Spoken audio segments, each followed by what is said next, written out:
sing. Alexander Robinson, the choir director of the Union Baptist Church in South Philadelphia, wanted to hear Marian sing, even though she was not quite 8 years old. And sometimes she sang very loud. He asked her to sing with her friend, Viola Johnson. As Viola sang the high part, Marian sang the low part. Their harmony blended like silk braids.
Folks started whispering, talking about Marian's remarkable gift. Other churches heard the news and invited Marian to perform. One advertisement said, "Come and hear the baby contralto, 10 years old." And people came. When Marian sang, it was often with her eyes closed, as if finding the music within herself. Audience heard not only the words, but feelings too.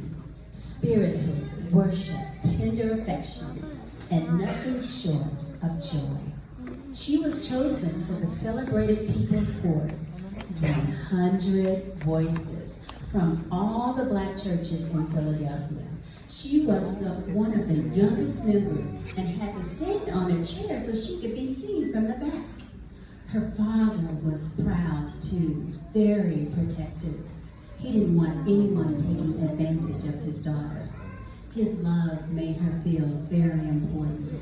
And when he died from an injury, tragedy filled Marian's heart and also her songs.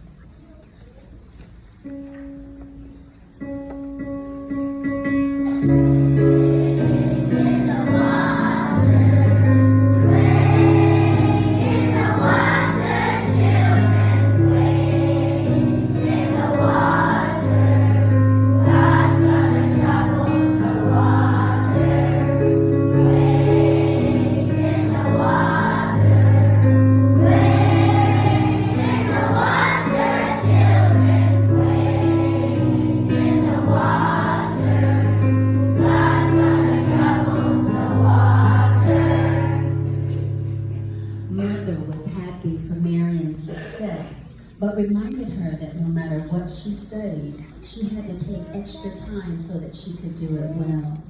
Marian didn't need extra encouragement when it came to singing. She practiced her part of each song and often learned everybody else's songs too. For her, music was serious business, and more than anything, she hoped someday to go to music school. Her church members promised that they would help with tuition if she was ever accepted. Since Father's death, Marian worked at odd jobs, sang in concert programs in order to help support her family. It wasn't until 1915, when Marian was 18 years old, that she finally went to music school and patiently waited in line for an application. But the girl behind the counter, she helped everyone but Marian. Marian was invisible. Finally, the girl said, "We don't take black people." Her voice sounded like a steel door slamming shut. Marion knew about prejudice. She had seen the bus drive past her family as they stood on the corner. She knew that her people were always last to be helped in the store. But she couldn't understand how anyone who was surrounded by spirit and beautiful music could be so narrow-minded. She felt sick to her stomach, and her heart was broken. Didn't they know that her skin was different, but her feelings were just the same? Could a professional singer happen even if she was black? With unwavering faith, Mother told her there would be another way to accomplish her dream. And it may not be at the school. Marion believed her mother. She took voice lessons in her own neighborhood, continued with choirs, and sometimes performed in black churches and colleges. And when Marion saw a Metropolitan Opera performance of a tragic opera, Madame Butterfly, thoughts of formal music education came back to her mind. How wonderful it would be to sing on a grand stage and act out a dramatic role and wear beautiful clothes. The passionate music inspired her, and she was determined to study. But opera was like the sun and the moon, a dream that seemed so far away.